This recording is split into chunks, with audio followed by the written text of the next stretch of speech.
Hey, welcome to another episode of the DTC Insider podcast. I'm Roisentul, your host, and today I'm going to interview Dean Wegne. He's a veteran and an entrepreneur. In 2017, Dean founded Authentically American, a veteran-owned American-made premium apparel brand. Authentically American is a brand that celebrates patriotism, believes in the American worker, and honors the American heroes by intentionally donating 10% of profits to veteran and first responder charities. They serve Fortune 500 companies and veteran charities, among other businesses. So I'm super excited about this one. He has a lot of lessons to share with you guys. So, Dean, welcome to the show. Thanks for being here. Well, Brian, I'm honored to be a guest. Looking forward to great discussion and having some fun in the process. Yeah, likewise. So, why don't you start by telling the audience more about your story? So I always like to start, Brian, and share a little bit about me personally. So my priorities in life align with God, family, and country.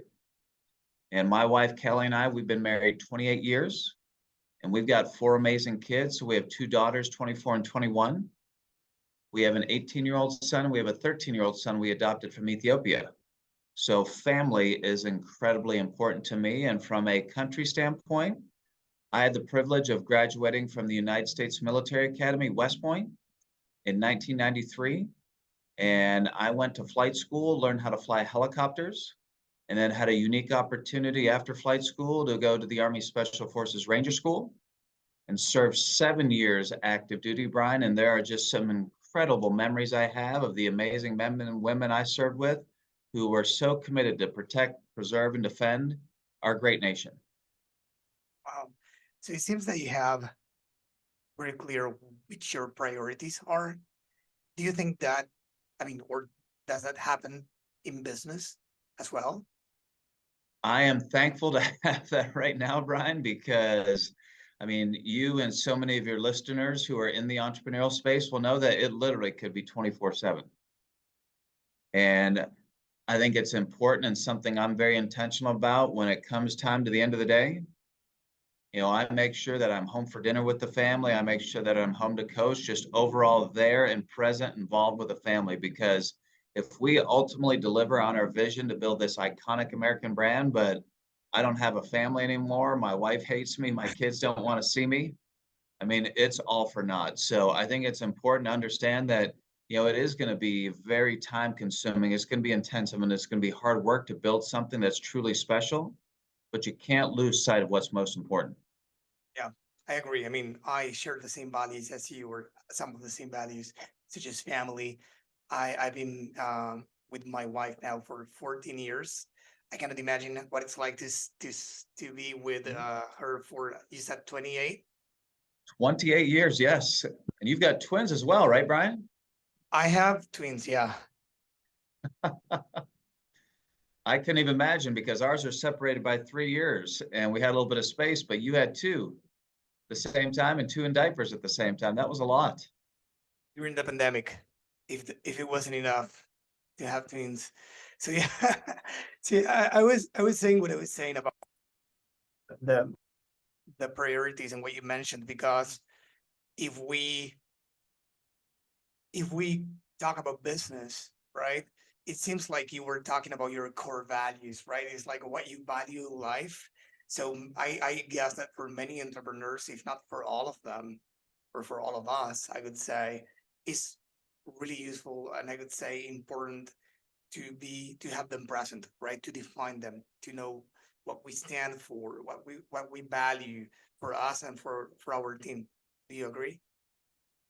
I absolutely agree, Brian. And I will tell you from, you know, one of the words of advice that I give any new entrepreneur, anyone that's looking to pursue this path is find what you love, find what you're passionate about, because if you are doing that, if you are truly pursuing what you love and what you're passionate about, it doesn't feel like work. And I will tell you, Brian, being an Army veteran, having gone to Ranger School where I lived on 2 to 3 hours sleep for 72 days straight, I'm not shy of hard work. But I have worked harder in the last 5 years than I ever have. And it's been the most challenging thing that I've ever accomplished. But as exhausted as I am, I'm even more energized because we are passionate about creating American jobs and truly feel by what we're doing with launching Authentically American, being all American made, we have an opportunity to make a difference and create American jobs. That's great. So of course, I think not even a full day would be enough to ask you all the questions I have for you about your background only, because it's Uh-huh. not, it's not a common background you see every day, not here in the podcast at least, right?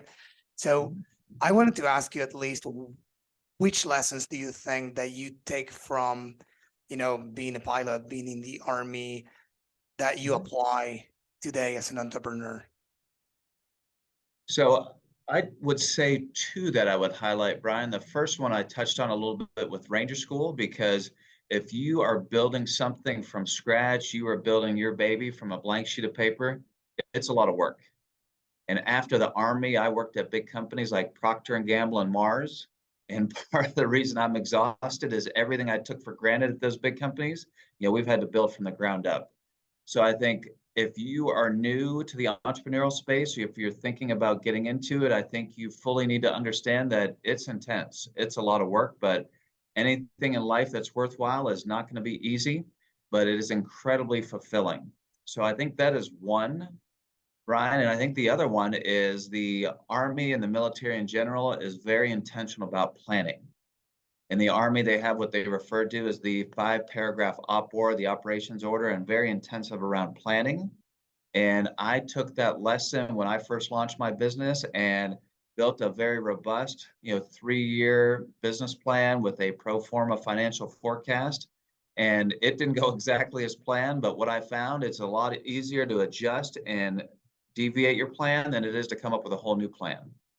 So I think those two, just, having that incredible work ethic and commitment and be intentional and focus on building your business plan are two great lessons I've learned. That's great.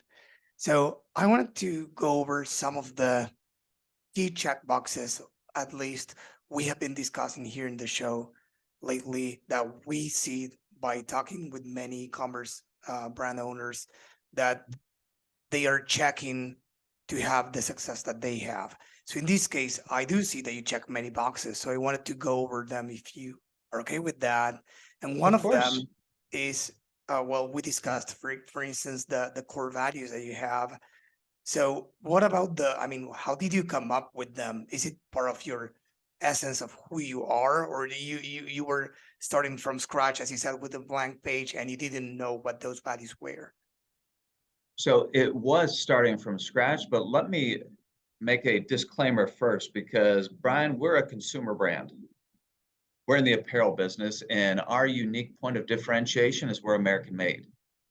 And to give your listeners an idea how rare American made is, when I graduated from West Point in 1993, over 50% of the apparel was made in the US. Today it's 3.5. 3% is all that's made here. But I will tell you, Brian, nobody buys from us just because we're American made. We have to deliver an amazing product experience, and that is what's most important. But when we deliver on that brand promise, when we deliver on that experience, that's when somebody wants to learn more about our brand. That's when they'll go to our website and learn more about the story and the values and the ethos behind our brand. They'll learn about 11 states that we have US manufacturing. They'll learn about the 10% that we donate to veteran first responder charities. But you don't get to that point, Brian, unless we deliver an amazing product experience. And where I've seen some people fall astray is, well, social media is wonderful. I mean, you can convey your story, but you first and foremost have to start with what the core premise behind your brand is. And we're an apparel brand. I think I may have showed you last time, Brian, but our t-shirts, I can show a little bit more about this. Everyone says our shirts are incredibly soft. And that is number one most important, because who doesn't love a nice soft t-shirt? And that is one example of what's most important. When you have a great t-shirt that you want to wear all the time, then it starts to go ahead and build from there. Okay. So having a great product is another box that you check. And what about the branding? Do you feel that's important for any brand right now to succeed? It absolutely is paramount, Brian, because brands have so many touch points now. And I know you focus a lot on the social digital side. But what we have been so intentional about, and a credit to our creative director, Sarah Davis, we want the same representation if you go to our website to be present, as well as if you go to our Instagram page or Facebook page, fun stickers, you can see, it's the same equity there, our business cards. So that same branding, we have a style guide that spells out the fonts, that spells out the Pantone colors, that spells out all those details. And that's consistent because when you are bombarded with all kinds of imagery and digital ads, you want to make sure that every touch point is consistent. And eventually, after a consumer sees it for the 5th, 6th, 7th, 8th time, it's a consistent message, and that's when it starts to resonate. Great. So you mentioned that you have some unique value propositions when you were talking about, manufacturing the products in the US, right? So that's something else, another box that many other brands don't check. They are not clear or explicit about their unique value propositions because, as you said, there are many brands selling T-shirts, right? But why should they buy from you, right? So there are functional benefits such as the fabrics, as you said, it's soft, it's really nice to wear it, but there are some emotional benefits that are not, tangible, such as, belonging to a brand that or a community that helps charities, that is US made, etc. Right? You got it, Brian. And here's a mistake that I made early on. I thought apparel is a massive $300 billion category in the US, 300 billion. And I joke that unless you live in a nudist colony, you make a choice every day on what shirt you're going to wear. And my initial thinking was, this is phenomenal because we can appeal to everybody. We can be all things to all people. But guess what, Brian? That didn't work very well, because you can't really be all things to all people. And we really started to look at the data and understand, where does our brand truly resonate? Where does it have the highest level of interest? And what we found, Brian, it is in one word, it's the veteran. And that's a veteran on the consumer side. So that's why if you go to our website, authenticallyamerican.us, you will see that the collegiate license we have are Army, Navy, Air Force. We have VMI, Citadel. So we have all the military schools because we know that our brand resonates with that veteran community.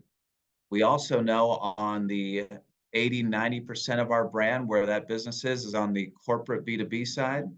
We know that veteran-owned and veteran-operated businesses, veteran-focused charities, they want American made. They want to work with a fellow veteran company. So it's all been about focus, from all things to all people to very laser focused. Yeah, the riches are in the niches, right? As they say. That's one of my favorite mantras, Brian. So you touched on it there. And that's, one of the key points is find what your niche is. And ultimately, Brian, our vision in building this iconic American brand is to have this iconic billion-dollar brand.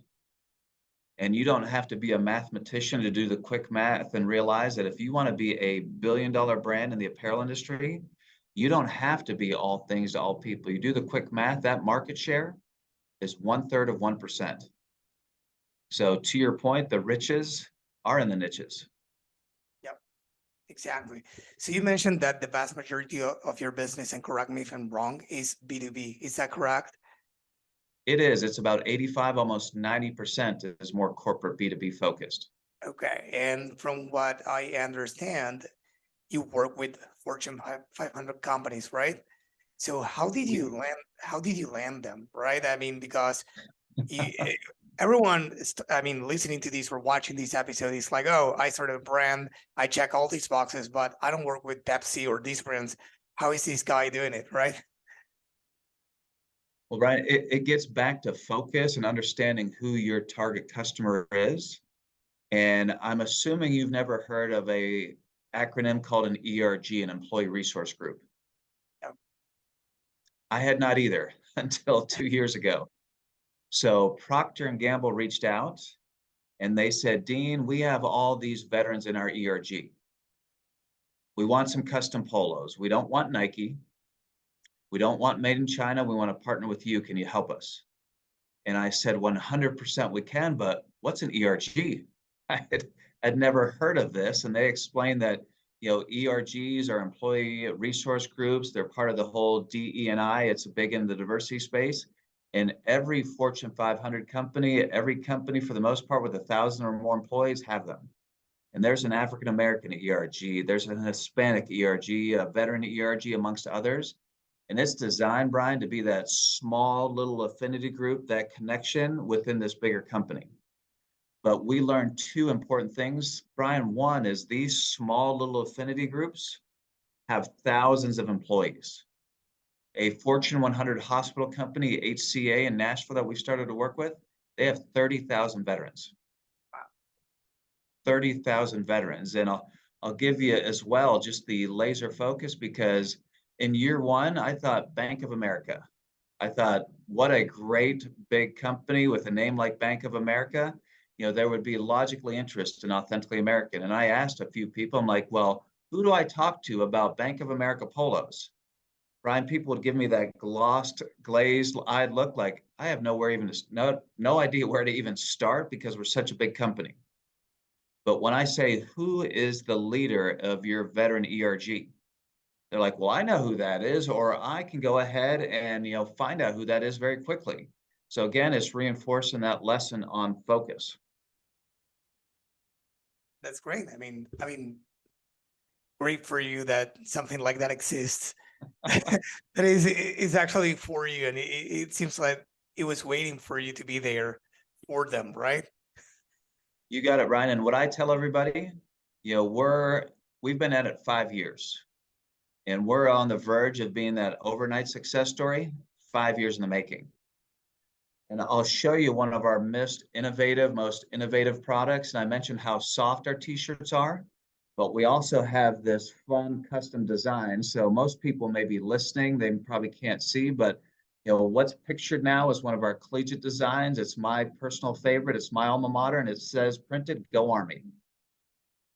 But Brian, watch what happens when I spray this. This is our new sweat activated print innovation. So when I spray it, No way. Beat Navy appears. And you will see on the back, there's our vintage US flag logo, and there's Beat Navy bigger. And I love to highlight this, Brian, because people have literally said, Dean, no offense, I don't care where it's made. The shirt is so incredibly soft, and like your reaction to that technology, that's incredible. And here's where we're on the verge of being that overnight success story, because Brian, you may say, or somebody on your call, on your line may be saying, well, I wonder what the minimum is. And very intentionally, we keep our minimums low, because the most common business in the US is the small business. It's the engine of our economy. So our minimum is only 24 to do a custom design, whatever you want printed, whatever you want magically to appear. But Brian, we just had a top 10 accounting firm order 27,000. Wow. 27,000. And the only reason that happens is about focus. So we check another box. It's not having a great product. It's an awesome product, right? I mean, it's a difference. It's a differentiator. It's not any other t-shirt that you see out there. It's working on going beyond, for your customers. And that's actually what's important. And that's, I would love to talk in a sec about what you're doing for the DTC efforts, but we have discussed many times here in the show that before, like a few years ago, it was easier to get away with an okay offer, product, and website, but not anymore, right? And the same with ads and the communication. You need to have like a true brand, stand for something, have core values, and communicate them. Yeah, you need to be checking many boxes, and it's not a coincidence that you have the success that you do, because you do check all these boxes. And yeah, sorry, you wanted to say something.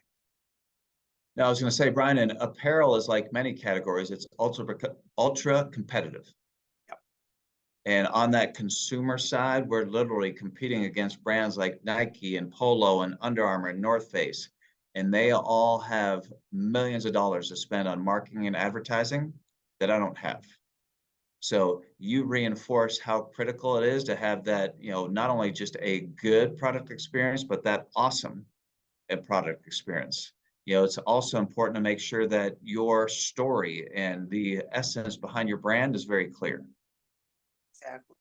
So going now we're talking now about the DTC efforts that you guys are doing right now. How do you get traffic and conversions to your store, to your online store? So I would say two things, Brian. So one of the greatest successes we've had from a marketing standpoint is in earned media.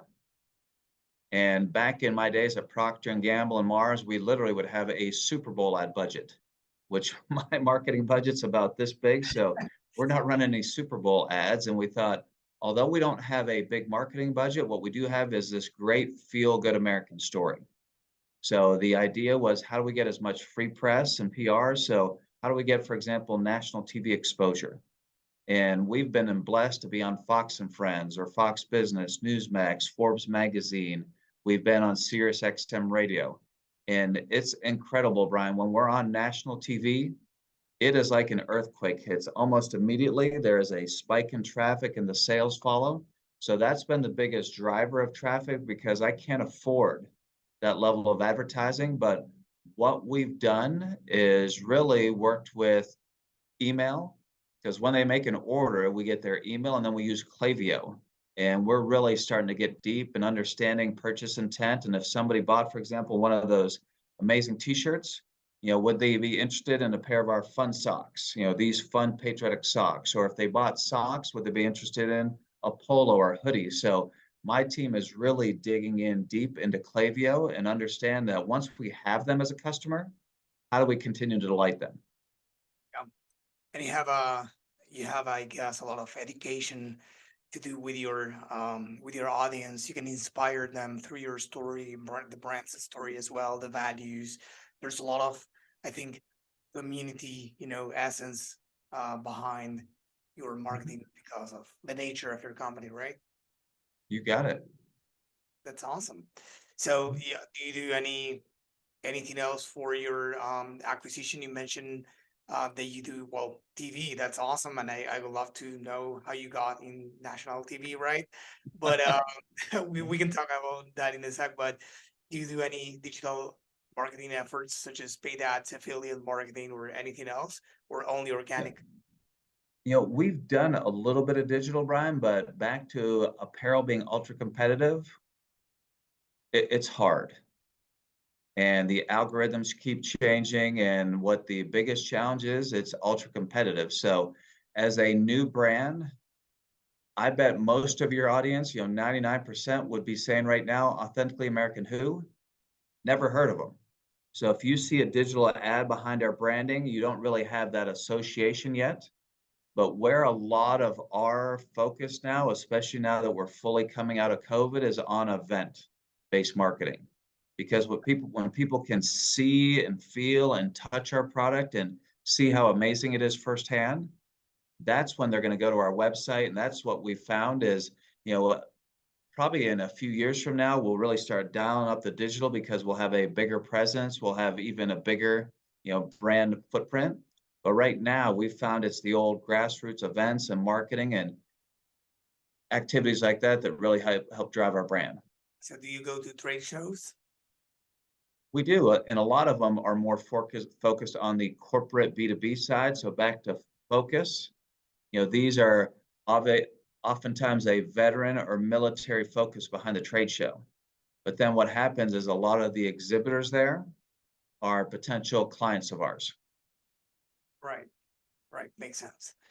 So talking about, many entrepreneurs are listening, many e-commerce owners are listening, and I know based on your story and based on everything that we have been discussing that you might have some, tips for them regarding, I don't know, leadership or anything about, building a brand and stand out from the competition in a super competitive environment.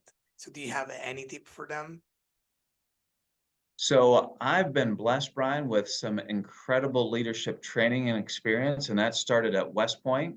which is just a world-renowned leadership institution, and then, spending time in the Army and, leading fairly large-sized units. So you get a great opportunity to go ahead and put that leadership practice into place. And the overarching concept I embrace from a leadership standpoint is that servant leader model.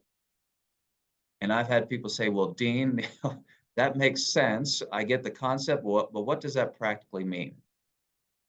And I start my day off the same way every day, and it's links back to priorities. So I'm on my knees every morning in a time of prayer and devotion, but then after that, I'm also thinking, what does my team need?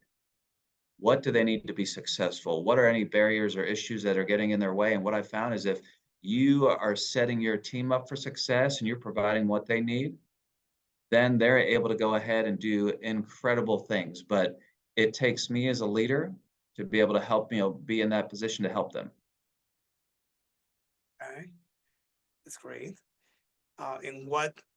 So how big is your team right now, more or less? What was that question, Brian? How big is your team right now? How many people do you have working for you right now, more or less? So most of our team, Brian, is all outsourced. So we have manufacturing, for example, in 11 states. That is all contracted manufacturing. All of our finance, IT, accounting, that's all outsourced as well. So most of our workforce is outsourced, but that core team that's on sales, marketing, customer service, between full-time, part-time, and dedicated contractors are 8. So we're lean and mean, and we've worked a lot on our systems and process, and we will double our business this year, Brian, and we'll add 1 or 2 people. That's awesome. I wanted to ask you that question because I don't know why there's this myth that in order to be successful, you have to have hundreds of people, or I don't know, 50 people working for you. And that's where probably many companies are failing right now during a recession or a crisis or hard times, right? They have many people working for them when probably they could be operating with way less people and be effective and deliver even better value. So that's why I was asking. Yeah, and Brian, that's been an intentional strategy to keep the fixed cost as low as possible. So when you have contracted labor, it's going to be a little bit higher on a per hour basis, but you only pay for the hours you use. And our model is, we'll use contracted until we get to a level enough, then we can bring somebody else in-house. Yep. And when you really work hard and are intentional on your process and systems, it's amazing what it can do, because COVID was a challenge and we expected to really double, even triple our business in 2020. And that didn't happen. We still grew 40-50% that year, but we had to shrink back down because we planned a lot bigger. And it's amazing because we are doing twice as much right now with half the number of people. Well, there you go. It's working. That's awesome. So congrats. So everything that you said, did you get the inspiration from any books or do you use any systems or frameworks or any ideas that you got from books, or do you like reading or any course or anything you can recommend? Well, Brian, I love reading. I just wish I had more time to do it. I mean, between 4 kids and family and all the commitments there and everything in building a business from a blank sheet of paper, there's not a ton of free time. But there are 2 books that I would highlight. One is The Go-Giver, and that book is by Bob Burg. And I had no idea about this book, and somebody said, Dean, you're a go-giver. And I said, what are you talking about? What is that? And they said, let me give you this book. And the quick summary, Brian, on this book, what it prescribes to is if you put the interests and the needs of others before yourself and employ that as a strategy, it's amazing the difference it will make in your business. And I've always been a big believer in relationships and investing in others, and reading this book, Go-Giver, just crystallized that philosophy. So that is one that I would recommend from an inspiration standpoint. The other one, you touched on more about process and systems. So this is Traction, which Traction is the precursor to EOS, which is the Entrepreneurial Operating System. And most high growth companies fail because they don't have a blueprint, they don't have a system, they don't have a process. And EOS is a great process, a great system, a great framework that puts it in place. And when we're building our team, everyone came from different backgrounds and experiences, and implementing EOS put us all on the same sheet of paper, put us all in the same language. We had similar views on how we're going to be managing the business. So those would be two I'd recommend. Go Giver and Traction. Awesome. I read the book actually, and I can, second what you're saying. It's a great book with a lot of actionable, things to implement in businesses. And I think there are simple things to implement, not complex, but simple stuff. Sometimes it's the simple stuff that moves the needle. We only need to take action and do them, right? But Right. finding the core values and the right people in the right seats and many other uh, elements or tools they provide entrepreneurs with, I think is great. So great books. I will check out Brian, the. you've obviously read it because you're spouting off some of the key headlines from the book. Yeah, no, I mean, I think it's a great book for everyone to read. So I will, everything will be just for everyone listening or watching to this episode. Everything is going to be in the DTCinsider.com. Once you find the episode there, the show notes will have the books mentioned and many of the things we've been talking about in this interview. So, Dean, I really enjoyed the time with you today. It was a really interesting conversation. You definitely have a super interesting background that I would love to ask you many questions another time, because I know we can for real be talking for hours about being a helicopter pilot and many other cool stuff. Uh-huh. but uh, but yeah, I really enjoyed the conversation. So for those listening or watching, where should they go to learn more about you and your company? So, Brian, the best place to go, whether you're an individual consumer, whether you're a business owner, whether you lead a charity, is go to our website, authenticallyamerican.us. Authenticallyamerican.us, and that .us was an intentional choice given the equity of our brand. And let me also mention this, Brian, if somebody's listening, they said, you know what, that is a really cool shirt where that beat navy appeared, and we've got lots of different designs, or you thought, those socks are incredibly cool, go to our website. When you check out, enter my personal discount code of founder, enter founder, and that will save you 25%. So Brian, I will send that to you as well, so you can include that in the show notes. But we love to do that because it's a small little incentive to have somebody try it. And what we found is after you try it, you're going to love it, because it'll be the softest t-shirt, the most comfortable socks, and you'll want to come back and pick up something else in the future. Thank you. I really appreciate that. And of course, we'll include that in the show notes. It was a pleasure to have you on. Thank you again. Great discussion, Brian. Thank you.